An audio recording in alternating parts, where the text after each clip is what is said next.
This is the Ricoh GR IV. It's a high-end digital compact camera that's actually pocketable, incredibly light, and super fast. Because of all of that, I call it the Pocket Rocket. Not to be confused with the Little Ripper, which is a Sony a7C. She rips! No. This is the Pocket Rocket. And it was my most anticipated camera release of 2025. I mean, I knew I wanted to buy this thing before it was even announced. I couldn't wait for it.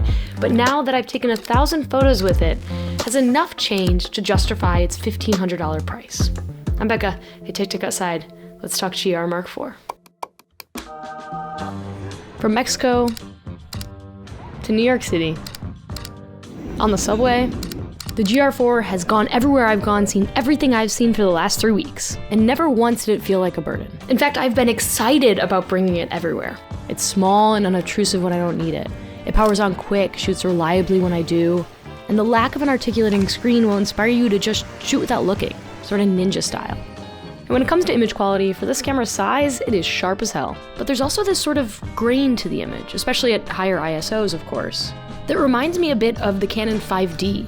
And the standard color science, it is incredibly true to life, without feeling like the blues are bluer than they should be, or the reds are punchier than they were in real life. Plus, there's a whole network of folks who cook up color recipes for these cameras, and there are custom buttons for placing those.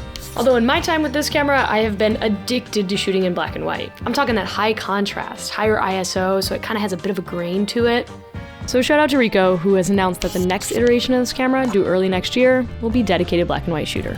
But the other cool thing about the GR lineup, as opposed to maybe a vintage point and shoot that you might get, this is a Nikon P330 or even an RX100, a Canon G7X, is that the GR lineup has a hot shoe and it has this removable lens ring that allows you to mount filters natively to it. I have a gripe with this, but I'll get to that in a bit. As far as the hot shoe goes, I picked up this mini flash for $35 from B&H. I'll link it in the description. And obviously, it provided an incredibly different look for very little money and absolutely no effort.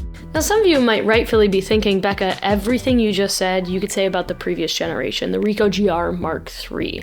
So why did I wait for this one, and what the hell has changed? More on that after the break. It is nearly 2026. Boring websites, boring link trees, they are out. Something sleek like this is in. I built this. Sort of. And if you know me, you know I don't code, I don't vibe code, hell, I don't even really know what that means. But thanks to today's sponsor, Framer, you can have something sleek like this in a matter of minutes. Framer is an incredible no-code website building tool that looks, it feels, it works just like a design tool. And it allows you to launch something like this. These were all made by Framer. Incredible websites, blogs, link trees, without needing a developer. For this new link tree I built, I started with a template. Framer has hundreds of them. Then I put my own photos, information, links, and in less than an hour, I had an eye-catching place for all things Becca to live. But you can also start from scratch. You can migrate a website from Webflow or WordPress, or you can even turn a Figma design into a site. And there are tons of tutorials should you need help designing something or want some inspiration. There's a link down in my bio for when you're ready to update your site's game. Thank you, Framer, for sponsoring this video. Now back to the show. The most noticeable difference, by far, between the GR3 and the GR4 is the battery life. The 3 had a notoriously small battery, like you were lucky to make it through half a day of heavy use, maybe, just maybe a full day of light use. I mean, it's abysmal. And I'm so happy to report that the new 1800 milliamp hour battery does wonders. Now, I shoot all JPEGs, not RAW, so please take that into consideration, but I've been averaging around 350 shots on a single battery. And I spend so much less time thinking about it than I did with the Mark III. The other positive updates to this camera are the 53 gigs of internal storage and the move to a microSD card slot. I think microSD cards get a bad rap because they're small and they don't really instill a great deal of confidence because of that size, and you need an adapter to put them in your computer, which is a pain in the ass. But for a camera like this where you're gonna set it and forget it, I think it's a great move. My only gripe is that when you plug this camera into a computer to transfer images, which you're definitely gonna do if you use the internal storage, it transfers incredibly slowly. Ricoh also redesigned the lens and claims that it has a superior contrast and resolving power. They also updated the sensor. It is now a 26 megapixel backside illuminated sensor, and there's a new processor, which means much better low light performance and slightly higher image quality. Unfortunately, I didn't have a Mark III to put the 4 head to head with, but I found this YouTube video that does just that, and I'll link down in the bio.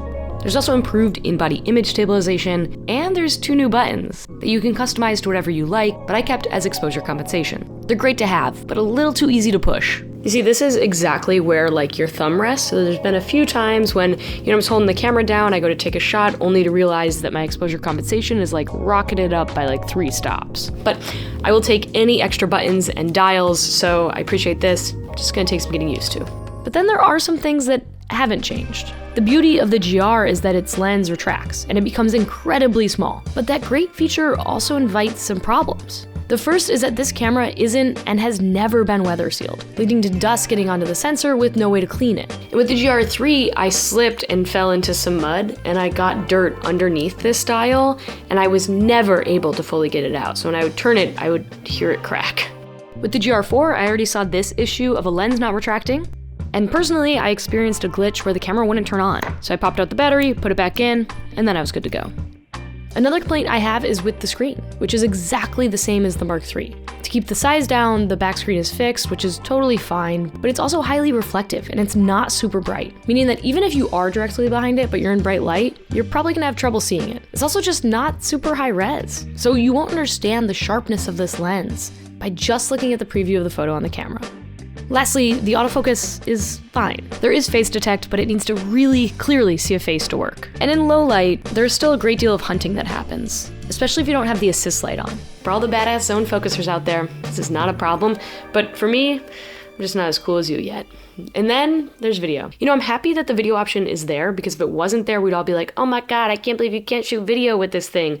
But at the same point, I don't think you'll ever shoot video with this thing. It can't focus for shit, and it's also like not bad enough to be good or aesthetic. Plus the battery takes a huge hit when you film and the camera gets toasty to the touch. So the bone I have to pick with Ricoh is around this front ring. The company claims that since the lens was redesigned, this front ring size had to change slightly, but is it ever so slight? This is a front ring accessory from the GR3, and I want you to see just how close it comes to fitting. This sort of thing just pisses me off, man. Backwards compatibility. Underrated. Alright, so that's what's good, what's new, what's bad. And the only question remains is, should you buy one? Should I buy one? You see, back when I was using the Mark III, I fell in love with the documentarian that this camera made me. Not photographer, documentarian. This camera, it inspires you to just get shooting and be in the moment. Nothing about it is gonna suck you into it, but instead it just kind of fits into your life really nicely. And I don't think that I got incredible shots with the Mark III or with this, but I captured some incredible moments. And that's what I loved about the 3. And with the 4, I was just interested to see what updates they were gonna make, because I knew I wanted one of these, but I thought, let me wait to see what they do. And now I'm in this weird in between. Do I buy the Mark III or do I buy the Mark IV? And I'm sure some of you are feeling this as well. And oh man, I'm still so stuck, but I think what I've decided is that $1,500 is a lot of money, and there are some great improvements here, but the Mark III was a great camera too.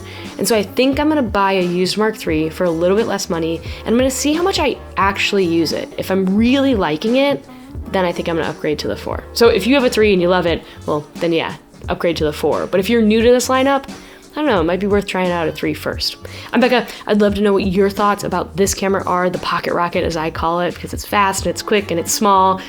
I'll see you down in the comments. Oh, real quick, you might notice that the merch is live down below. I've been wearing it in every video, and oh my God, I love it so much.